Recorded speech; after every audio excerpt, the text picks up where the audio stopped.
The main issue that drove the whole project was drainage. You know, this was a very, very wet golf course with very poor soils, and you know, last few years when I'd show up here in the spring, all they would be doing is pumping out low spots and pumping out bunkers and trying to get the place drained. It is bone dry right now coming out of winter, so that's incredibly pleasing to know that the golf course is drained.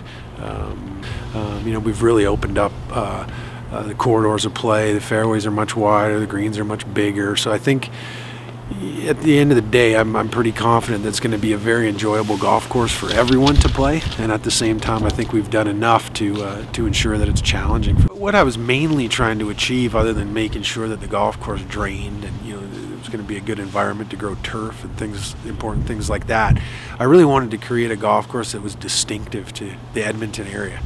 You know, distinctiveness is the only characteristic that all the best courses in the world share. You know, they're all different, they're all unique.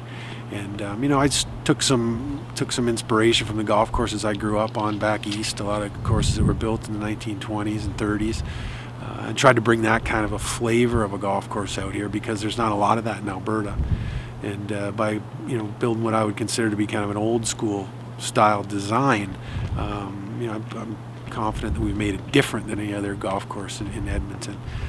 So hopefully not only do all the holes look different than they did, they'll all look different from each other, and they'll all look different than any other golf course in and around Edmonton.